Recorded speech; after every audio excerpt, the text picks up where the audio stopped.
Welcome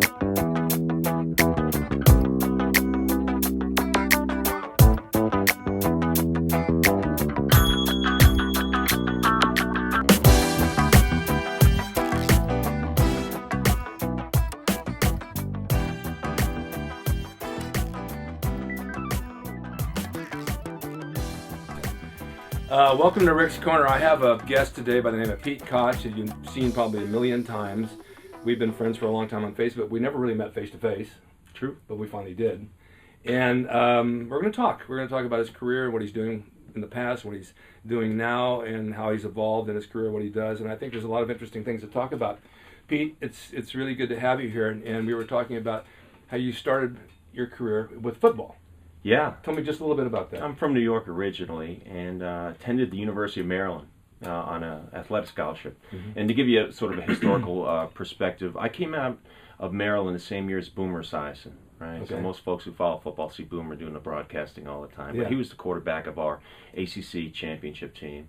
And that year I had good fun. And I was a first-round draft pick by the Cincinnati Bengals. Mm-hmm. Things didn't go my way for right away. I kind of got derailed there with injuries and things and ended up getting traded to the Kansas City Chiefs and spent most of my career there and then finished with the Raiders when they were in Los Angeles. That was Los Angeles Raiders.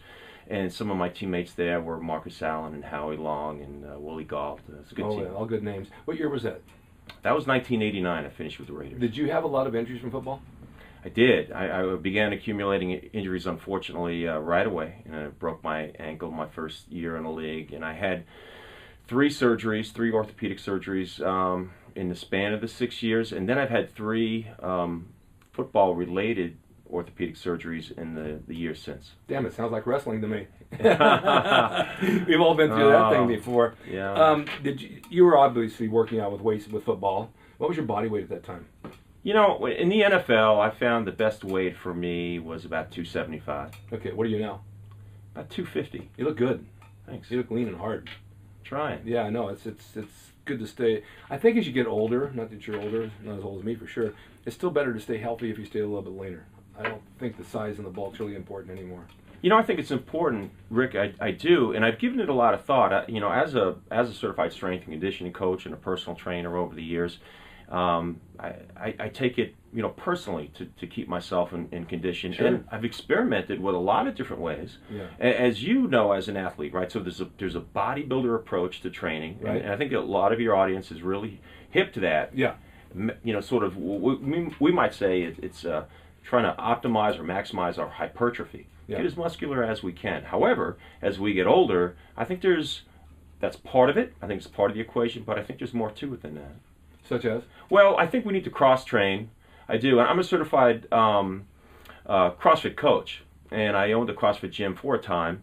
And not that CrossFit is the end-all, be-all, but there's some guiding principles that I think are really notable. And number one is we're creatures, we're bipeds, right? We're designed to operate and move on 2 feet.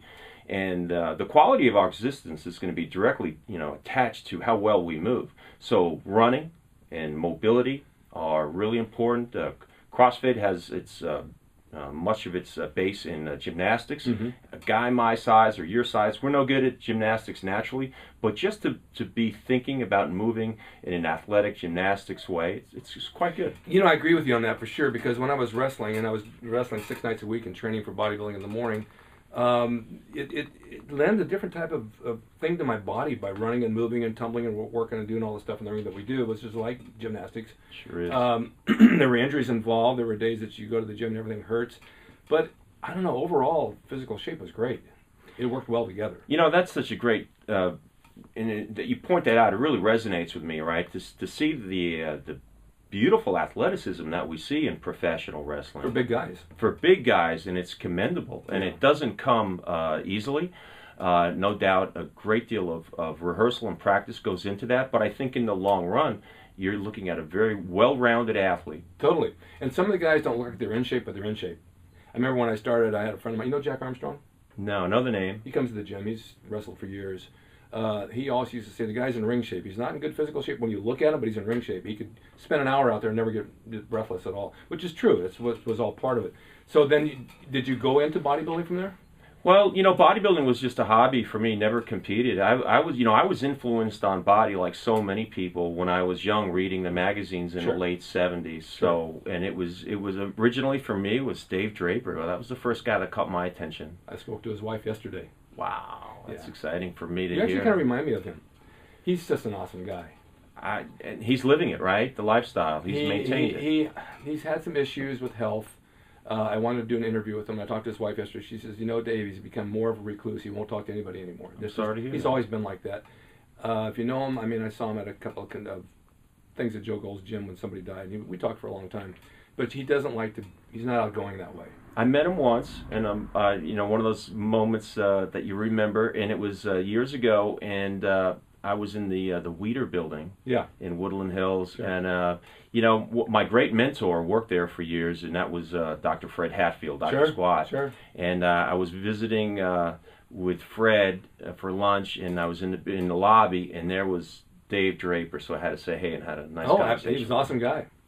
But what I'm getting to with bodybuilding, because you developed your body from football and training with weights, and you were in good shape, and then you went into the movies, and everybody knows, you're going to know, the movie that you were in with Clint Eastwood, which was Heartbreak Ridge, and you played the Swede. Yeah, and that was a great opportunity. Actually, so I met an agent, and I was living in Kansas City. And at that time, the requirements for NFL players were less in the off season, so I could basically live anywhere I wanted, just provided that I stayed in shape. So I was working out at Gold's Gym in Venice, and I got myself an agent. Yeah, okay. And the agent says, I got and the first thing I ever did was a television commercial for Ford trucks. Yeah. And but shortly after that, he says, I got an audition for you that might be really interesting. And he said, Warner Brothers isn't releasing who is starring in this film, but it is a Warner Brothers film. And I went down and I read, and I got called back, and I auditioned again, and they put me on tape, and I went down a third time, and I landed the role as Swede. And the line they had you read for the audition was?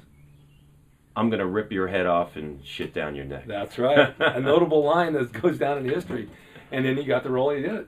Yeah, I did it, and it was a great experience. And Clint was absolutely awesome. I've had a chance to run into him, Clint Eastwood, that is, a handful of times over the years, and he's always been gracious. And, real gentleman. Top notch. Special. Yeah, very special. And the thing is that role, and I've had a few like that, will last you a lifetime. It'll be known everywhere for years and years and years, and they run it all the time. And that particular character's made the film, pretty much.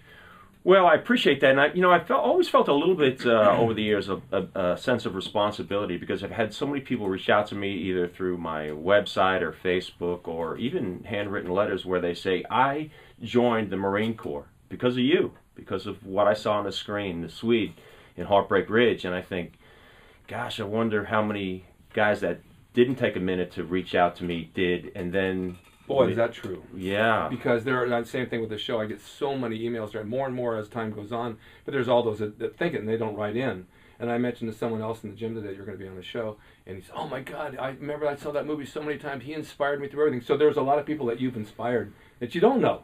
And it's nice. It's a nice place to be motivational for people in life in general and help them reach their goals because of who you are. You know? That's nice. It's admirable. That. Yes, thank you. All right, your next movie after that, you said you did with... Yeah, I did right away. This is crazy. It just couldn't go any better. But I worked with Burt Reynolds on a film called Heat that doesn't get a lot of airtime anymore. There's been a few movies called Heat, and some people confuse them with the one with Val Kilmer and Robert De Niro. But this was Heat prior to that, and was shot in Las Vegas. And Burt Reynolds was wonderful and gracious, and he actually directed the film. Yeah. And he to this day, can I tell you, I know this because a friend of mine was living in Florida and studied acting at the Burt Reynolds Theater. So to this day, Burt's still coaching. That's his Burt is, I think of him almost foremost as a teacher, and then certainly a movie star, but he's always been a great teacher. Yeah, and just a regular guy. Oh, yeah, and he played football at Florida State. I don't know how many people know that. He was an outstanding athlete in his own right. He's done some really good stuff. Did you continue with the films and commercials and stuff like that? Yeah, What? I did. I had about a 16-year run, Rick, and took me all the way through early 2000 something or other, where I kind of shut it down. But before it was all said and done, between the episodic television and the films I worked in, a dozen commercials, it was over over 100 or so Hollywood productions. Yeah. So pretty good run. And then I took some time off and I got into physical fitness, opened up a gym, and that's my other passion. And so I'm trying to sort of manage the two of them right now. Okay, so let me ask you a real question. Well, I want to get into this thing that you're doing now. But auditions, I don't know if you feel like I do, though. I did them for years. I got a lot of good work. I had some series. I had some commercials. And then I got kind of like sidetracked saying, I don't know if I want to go out anymore. You know, you find a time that you're tired of hitting there with 200 guys. Mm-hmm. Hi, I'm Rick Drayson. Thank you very much. You know, right? And then my agent would call and say, "Okay, I'm in the Valley now. You're over at West Side Friday at 5." No, I'm not going. Mm-hmm. The traffic is too bad. And if you're not all in, it's not fair to the agent, really. Right. They don't want to represent you anymore, and you've got to be. And I reached that point. Yeah. I did years ago, and that's okay. I have no regrets on that. And but yet I've still got agents contacting me right now. So. Yeah. I mean, I got a residual. Fine. I got a check for $300 or $3 something the other day for, I believe it was a Man from Atlantis that I did in the 70s. $300. Normally they're 9 cents. Yeah. You know? What the heck? I know, it came out of nowhere. And I thought, well, in that regard, having that stuff behind you and having them run and send you checks, it's worth it because it can add up over time. And then it goes down, then it kind of goes up again. But, you know, those days are like, I just don't want to do that. Unless something specific comes along for somebody my age that I fit the role, then I'll do it. But I don't want to go hit auditions anymore. Agreed. And people might not understand a $300 residual check years after the fact is I've never heard of something like that. Normally it's like $1.42. I know. One year it was Christmas time, and this is going back 10 years ago, and I think it was the Incredible Hulk, which I did way back in the 70s. I got 2 checks for $2,500. Whoa! I said, where did that come from? You know, they ran it somewhere in foreign market and it added up. But, you know, that happens. It happens. And the other thing is I took my retirement from SAG when I was younger because I had the quad injury. And so they cashed me out and gave me my pension and insurance for the rest of my life. I didn't know. That's I didn't even know you could do it that way. Yeah. I've got Blue Cross the rest of my life for free. Oh, that's great. It's a great deal. So the time put in over the years like you have, it culminates into something at the end. Yeah, I'm vested, right. So I've got 16 years vested in Sure. So you got it. All right, so now you're doing what? You know, I'm fitness, you know, and currently I spent a little time going back and forth between Los Angeles and North Carolina there for a stint where I opened up a gym with a partner, a CrossFit gym. Learned a lot about the CrossFit and operating a business. Came back and and got connected with an old friend of mine and my doctor, and that's his name is Robert Huizinga, medical doctor, internal medicine, Beverly Hills. Quite an interesting guy. When I played for the Raiders, they were here in Los Angeles. He was the team doctor, Rob Huizinga. Eminently qualified to be a sports physician in that he was an All-American wrestler at Michigan, and then he went on to Harvard Medical School. So at this point, he's in his 60s. He's in fantastic physical condition, and most people know him now as Dr. H from the reality show The Biggest Loser. Mm-hmm. He's been the supervising physician on that show since its inception. I think it's been about 12 years now, and he's written a book called Where Did All the Fat Go? And he bought his beautiful property in Malibu, and he says, I want to help more people. I've sort of identified myself and collected. He's constantly studying best ways to lose weight, and also how natural weight loss and fat loss leads to dramatic reduction in people who have type 2 diabetes and hypertension. Absolutely brilliant stuff. And he says, I need a great trainer to come up to my property, beautiful property, like I said, in Malibu, where people stay for typically 2 weeks at a time. It's called The Clinic by Dr. H. And they can go up there, and if they were to go up there now, I would be handling their physical fitness. Mm-hmm. So that's where you are now? I am now, and it's a full-time, part-time position for me at this time. I've got my regular folks that I train. I do some online training too. Okay. But I must admit that I've really sort of turned a corner. For a long time, I was interested in training with athletes. I mean, I really felt like that was in my wheelhouse.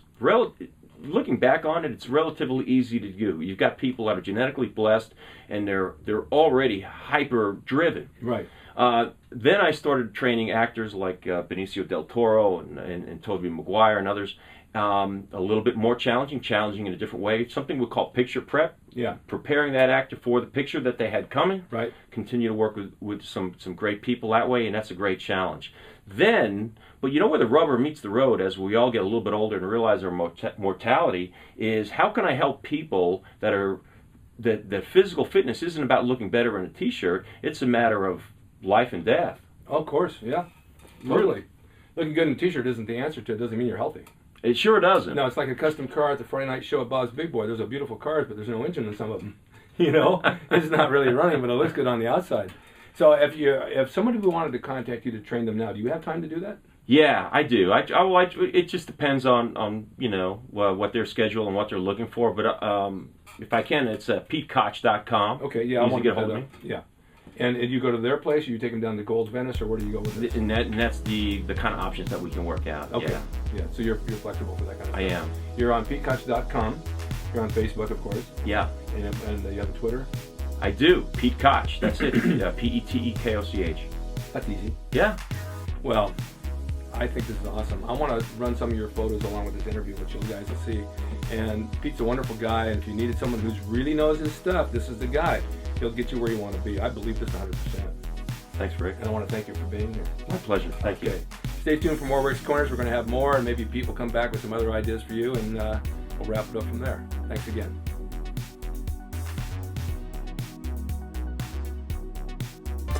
It's RickDrayson.com. He is the equalizer, baby. See you next time.